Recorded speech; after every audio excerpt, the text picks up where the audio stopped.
Olá, meu irmão, minha irmã, tudo bem? Sou Joseph Oliveira Silva. Tenho a graça de ser membro do núcleo do Ministério de Pregação na Arquidiocese de Belo Horizonte, dentro da Renovação Carismática Católica. E seguindo o Nacional, quero fazer um convite muito importante para você, para que possamos juntos estudar com profundidade a carta de São Paulo aos Romanos. Hoje faremos uma breve introdução desta incrível obra. Nesta apresentação, mostrarei o escopo desta série sobre a Carta de São Paulo aos Romanos, onde passaremos por uma breve introdução e posteriormente uma sessão doutrinal, em seguida uma sessão exortativa e por fim os planos de Paulo, tarefas futuras, pedidos de oração e a conclusão desta obra.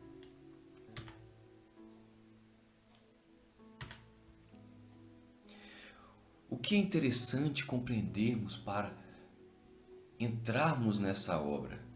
Primeiro, qual o gênero literário disso? Dentro da Bíblia existem vários como gênero literário de história, profecia, parábola, novela, leis, orações, evangelhos. Este é o gênero literário de carta. Por quê? Porque ele contém, é uma caracterização desta obra: destinatário, remetente, saudação, o corpo da carta e a despedida. Já que é uma carta, então qual que é o destinatário?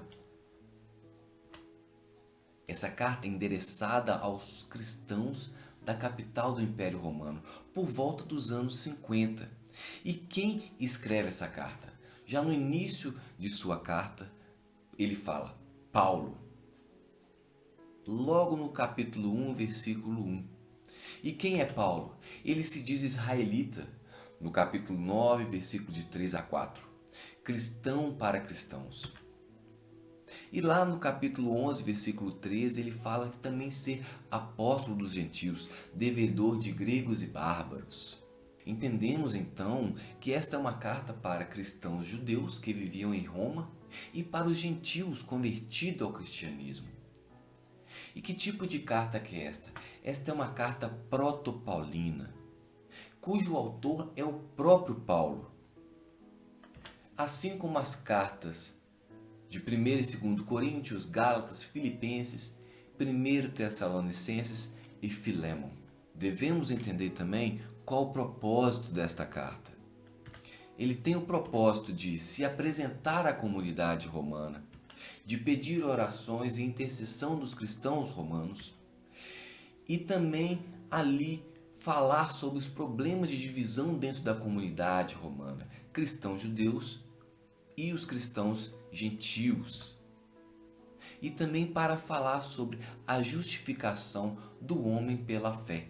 Fora isso, Romanos contém muitos ensinamentos paulinos característicos sobre Deus, Cristo Jesus, o Espírito e os seres humanos em relação a eles e com os outros. O que temos na carta aos Romanos é a demonstração exegética de que a pregação de Paulo confronta tanto o judaísmo quanto o paganismo da maneira apropriada com o verdadeiro evangelho.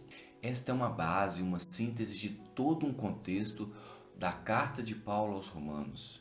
Isso é fundamental a gente saber. Cada carta foi escrita para resolver ou falar sobre uma situação muito real na igreja do primeiro século. Se tentarmos entender o ensino da carta fora do seu contexto, de por que foi escrita, perderemos o objetivo. E como é a estrutura da carta?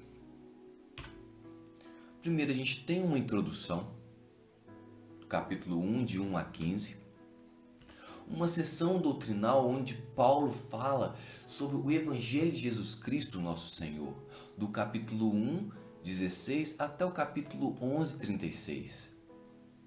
E nessa sessão doutrinal existem 3 tópicos que podem ser subdivididos. Primeiro, por meio do Evangelho, a retidão de Deus é revelada, justificando aqueles que têm fé, de 1,16 a 4,25. Depois, o amor de Deus garante ainda mais salvação aos justificados pela fé, do capítulo 5:1 até o 8:39. E por fim, esta justificação e salvação através da fé não contradizem as promessas de Deus a Israel do passado. Capítulos 9, de 11 a 36. Depois vem uma sessão exortativa, que são as exigências da vida reta em Cristo. A gente consegue ver isso do capítulo 12 até o capítulo 15. E isso pode ser dividido em duas outras sessões. A vida cristã guiada pelo Espírito deve ser adoração paga a Deus, do capítulo 12 ao 13. Em seguida, o dever do amor que os fortes da comunidade devem aos fracos, do capítulo 14 até o capítulo 15. Por fim, concluindo, nós temos os planos de Paulo, as próximas tarefas e pedidos de orações e a conclusão desta carta, com a recomendação para Febe e saudações aos cristãos romanos, no final de sua carta, no final desta obra. Com tudo isso, onde nós podemos encontrar referências? Quais são as referências para que possamos dar continuidade nesse estudo? Sugiro vocês, meus irmãos, para que uma proposta de leitura e de estudo da Carta dos Romanos possa ser seguida. Essa é uma proposta de leitura vindo lá do Nacional. Você pode entrar nesse link e fazer o download dessa proposta. É uma proposta muito rica, ótima para que possamos acompanhar este estudo. Outras referências também estão dentro da tradição da nossa igreja, na patrística sobre a Carta aos Romanos. A gente consegue ver isso em São João Crisóstomo, assim também como Santo Agostinho. E também sobre a graça. Santo Agostinho fala sobre a graça em 2 volumes, dentro da patrística. Uma outra referência também é o dicionário de Paulo e suas cartas, que é incrível e também nos guiará e também nos abrirá muito o horizonte para que possamos entender e compreender melhor esta incrível obra. Esta foi uma breve introdução e um resumo daquilo que ainda virá.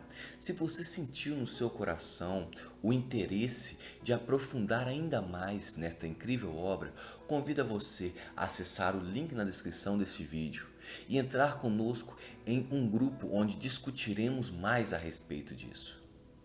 Deus abençoe.